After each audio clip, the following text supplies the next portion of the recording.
All right, well, congratulations. How are you feeling after that performance? I'm feeling good. Tired. Did it go how you expected? Did you kind of expect to have to go 3 rounds with him? I mean, you always prepare to go 3 rounds. Anything can happen in the fight. But, we trained very hard to be able to go 3 rounds and go 3 rounds efficiently. Were there any surprises in there? The range, I guess, when you get in there and you want to find your range in a fight. But I knew he's a kickboxer. He's going to be tough. So, no surprises at all. I know it's been about, I believe, 8 months since we've seen you. What were you doing during that 8 months, and what does it feel like to now be back? I was rehabbing. I had thumb surgery, and I was back in the gym training with my coaches and just trying to put together this plan so we can make our run. Was it difficult for you to be out that long? Yeah, watching everybody fight, my brother fight, everybody fight. It was a little difficult, but I knew that at the end of the day, if I just stick to the course, then I'll come out the other side. Was this the kind of fight you wanted on your return, or was there somebody else that you kind of had your eye on? Oh man, this was a hell of a fight on my return, because this dude came out there throwing bombs, and it's no fight is easy in the UFC. Let's just be honest. No fight is easy. It don't matter who it is. But and to get a guy like that can really strike an undefeated fighter, it was really I feel really accomplished. Was it nice to fight somebody who kind of had something in common with you, with both of you guys having brothers in the UFC? I really didn't pay attention to that. I know who my brother is. He's a Hall of Famer. I know my brother. I just stay focused on my goals and getting wins. Did you guys speak at all after? He said, not after, but during, when he tried to get up and then he couldn't, he said, "You bitch."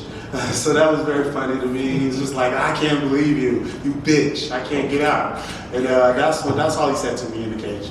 Do you like that little bit of talking in the fight? Does it motivate you at all? It's crazy to say, but I'm so focused in the fight that I really don't pay attention to it. You hear it and I absorb it, but I just stay focused and stay single track minded on the goal, which is to win. So I don't let it get in my bubble at all. And I know right before you went in the cage, it looked like your brother gave you some advice and you whispered in your ear. Are you able to share any of that with us? My brother just kept saying the same thing over and over again. He says, "Don't rush. Stay patient." This fighting, when you rush, your heart rate goes up. Your heart rate is already just going through the roof. But when you rush, it goes up a little bit more, and that can lose. It makes you lose track of focus. And the mission is not to go in there and rush. The mission is to go in there and execute and do what we need to do to get the job done. And I'm glad that we got that done today. And what's the game plan going forward? Do you have an opponent in mind or a date in mind? This is the UFC. You get to a certain level, you fight everybody. So the goal going forward is just to keep listening to my coaches and just keep getting better. Just keep getting better to just be in the cage and be able to mix everything up and just improving. And in a perfect world, how many times would you like to fight a year? I would love to fight 4 times a year in a perfect world. 4 or 5 times a year, depending on how fast we get those guys out of there. So I just take it one fight at a time, one day at a time, and just keep pushing. Thank you. Thank you. Back here. What was the message like from round 1 to round 2 from the team in the corner? I mean, the message was you're the motor. We got to get this guy down. We got to get back on my posture. Get back on my horse, and we're gonna drown this guy because he gasses, and we knew that watching film. Of course, everybody's gonna be tough in there, but I knew if I just keep staying the course, we were gonna drown him. And like Coach Peter said, when we get on top of him, don't rush. Just be nice and controlled and relax and breathe. And we did that, and we got him out of there. And was there anything different that you saw in the second and third round that helped you land the takedowns more successfully in the first? No, nothing different. Just the will to do it. When you get in the fight, it's all about your why and your will, and just the will to get him down. I wanted to get him down. I got him down. So that was the goal, and we did it. Thank you. Thank you. Hey, Mohammad. In that first round, he was tagging you a couple times. Were you hurt at all? No. I wasn't hurt at all in the fight. He hit me with shots, but when you're in the fight, you take shots. The number one thing too is just when somebody's throwing shots and exploding and coming at you like that, and especially in a small cage, it's it's hard to try to get your footing, you know. So sometimes it'll look like somebody's like hurt or stumbling because the cage is small, you know. There's nowhere to go.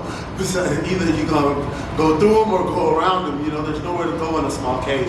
So a lot of it was me trying to get my footing, me trying to like escape and just get back balanced and get back in the middle of my base. And that's why it would look like we were going crazy, but it was just me really just trying to get out and get back and get my footing back. Awesome. What's it like dealing with the thumb surgery recovery? Oh my God. Are you just kind of at home chilling? Oh no, I was doing whatever I could to still do, you know, train MMA besides using my thumb. You know, it's anybody tell you out of all the fingers, man, lose that thumb if you want to. Let's see if you're human. You know, you can't wipe the ass, you can't do nothing without your thumb. So the thumb is the piece that makes everything, like the centerpiece to your hand. So you know, surgery and recovery was very, very extensive. And I followed everything to the T, and it got me back here and got a win. Did you hurt your thumb in that finale fight? Yes, the knockout punch that put him away was my thumb. Gotcha.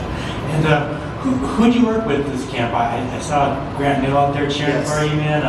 Oh man, I had a lot of Coach Jake does a good job getting heavyweights in there. You know, you know, of course, Grant Neal. We have another heavyweight, Hammer Morton. You know, we have Josh Copeland. Man, he helped me a lot. And Coach brought in some boxers to help me. We have a plethora of heavyweights that come in that gym and help me. You know, I had a Christian Edwards. You know, he was with Bellator. He came and helped too. So I had a lot of different guys that I got to see a lot of different looks. What's your necklace? This necklace that I always wear is my son, of course. And then shout out to Maha Jewelers. They made this one for me as the motor, you know, because I know they made my brother one, but I was like, hey, you know, my birthday just passed, so this was a little birthday gift for me from Maha Jewelers. So shout out to them. I told them I needed a motor necklace because they can't just give my brother one and not me. So they made a special one for me, and I'm very happy for that. And finally, I asked you your last fight, and you were kind of indifferent, but do you know, fight on the same card as tomorrow, or do you guys want to kind of keep that away because you're kind of hype, like you hype each other up? Oh man, I can't even. I don't even know how to explain that right now. I don't even. Let me just keep winning. You know, I keep winning, and when we get there, that'll be a blessing. You know, but right now, I just want to just keep winning, and just keep getting better. Shit, the sport ain't easy, and you know, and the more you do it, you know, I love it. But man, it's a hell of a sport, you know. You know, I love it. Thank you, man. Thank you. Congrats on the win, my man. Just one for fun. One of my favorite tracks, though. Why did you choose that Biggie song to walk out to? Because I mean, I chose it. You know, like a lot of people won't tell you, but that walkout song is important. It's very, I don't know. And that's that Biggie song. We listened to that all of our life. We were growing up, and it's like a motivation, inspiration song, and it just like it was one of those where it's just like, man, it was all a dream, you know. I didn't think I was. I knew I was gonna always make it, do something, but I never knew that this was gonna be what I was gonna be able to excel at. And you know, I thought it was gonna be football, but God always has a plan for you, and He'll always show you the way. And for me to be here on this big stage, that's why I put that song on for my first real fight in the UFC. And we came out to it was all a dream. And, you know, I used to read Word Up magazine, Salt, Pepper, and Heavy D up in the limousine. So you know, shout out to Biggie, you know, rest in peace. But yeah, that song touched me for my very first UFC fight, you know. So I guess now we can go back to my African roots and go back to some African music. But I had to start with that one. That's what's up, man. Thank you for sharing that. I appreciate it. Thank you. Congrats on living the dream. Thank you so much. Beautiful.